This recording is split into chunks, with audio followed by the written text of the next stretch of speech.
How you doing? Hello, Tracy Sidey. She organises murder mystery evenings in people's houses. She's always out murdering on a weekend, she says. So we'll see what she has to say for herself when she helps me to introduce records and take your calls on the competition between 11 and 12. On the testing panel this week, don't forget we test at 11:15. It's wine gums, and the phone-in is with our vet. If you have a poorly cat or a sick dog, then give us a ring. Tell us more about it, and we'll see what we can do. Derby 616161 is our number, plus all the usual features, the competitions, dropping money, what's in the box, you name it, all here, 9 till midday this Saturday.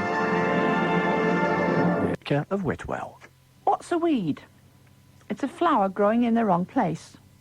Nothing looks nicer than a field full of buttercups and daisies. But if you see them in someone's front lawn, you think that the people of that house are lazy gardeners.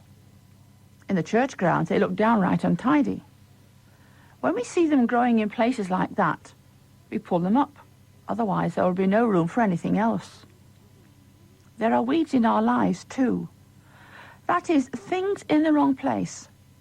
To be angry when you see someone hurting an animal or a child is good. It's a flower. To be angry when you can't get your own way, or because someone has upset you and you take it out on someone else, that's a weed. To help ease someone who is very shy into a situation is a flower. To gossip maliciously or tell tales is a weed. To laugh at a good joke is a wildflower. To make fun of someone is a weed. In the weeks leading up to Easter, it's a good and useful practice to examine our motives in the things that we do. Jesus strongly criticizes those who say one thing whilst practicing another. In the country of your heart, many flowers are growing. In these weeks, make sure they grow in the right places. Places where they will make other people happy and add joy and colour to life. Reverend Anne Smith, Vicar of Whitwell with the Morning Thought. We've got a fantastic double CD to give away after 7. Glenn Campbell, The Capital Years, 65 to 77. Music like this. Glenn Campbell, The Last Time I Saw Her, on a double CD of the best of his music, which we'll give away later in the programme. Some fantastic sounds on there. Weather-wise, we'll take it steady on the roads because it's a bit icy and there's snow on the ground in some places across Derbyshire and East Derbyshire.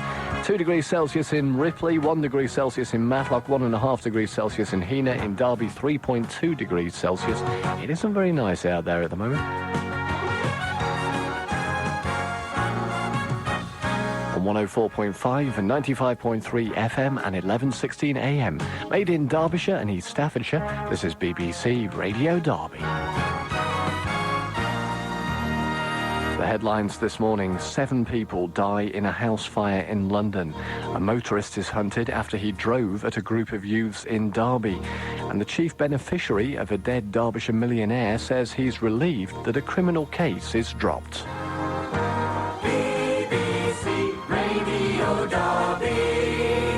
For 7 o'clock news, I'm Simon Peakes. 7 people have died this morning in a fire at a house in East London. 3 of the dead are children. As Linda Duffin reports from the scene, by the time the fire brigade arrived, there was little they could do. The fire ripped through the 3-storey house with terrifying speed. Fire officers arrived to find flames shooting out of the windows. Internal staircases collapsed, trapping the inhabitants inside. Fire crews fought to reach them, but the blaze was too intense. It's understood that 2 men, 2 women and 3 children were killed. There are unconfirmed reports that 1 person escaped before fire officers arrived by climbing down a builder's ladder.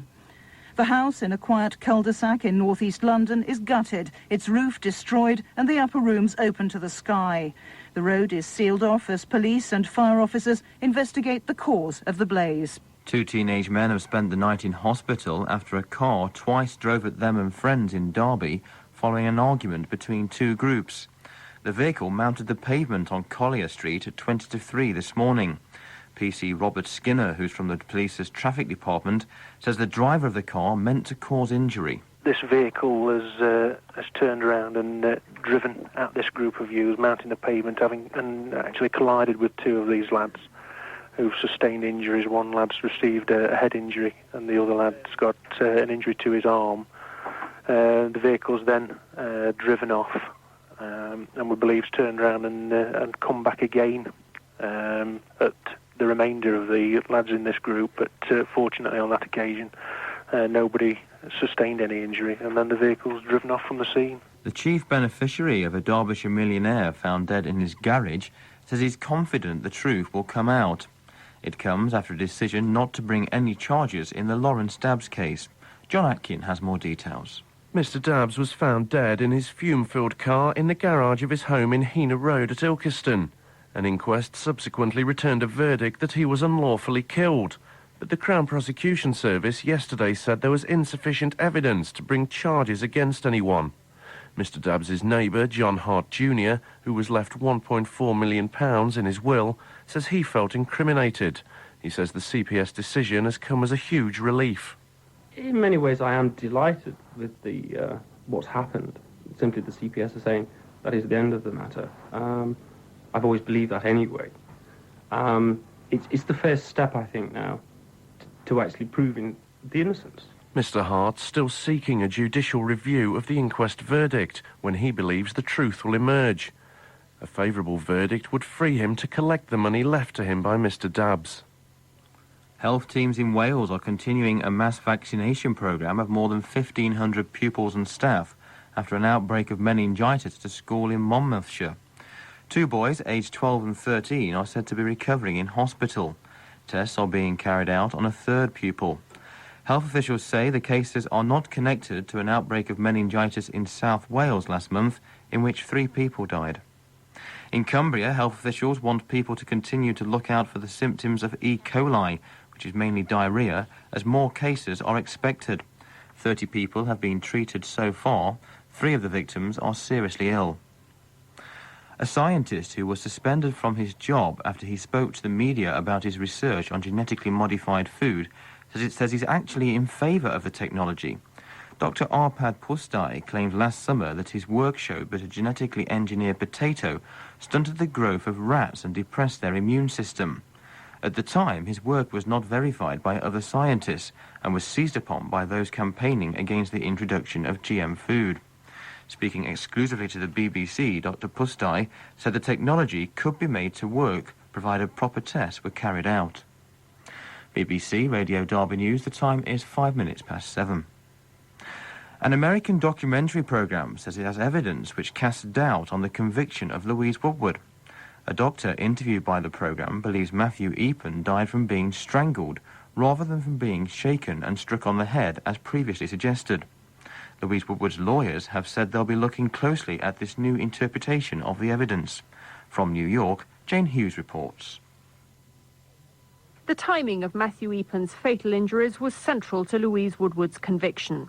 So if it were proved correct, evidence that the injuries could have occurred while other people were caring for the baby could be significant. The doctor interviewed by the CBS programme reviewed the baby's medical records and concluded that he'd been strangled possibly as much as 48 hours before he collapsed.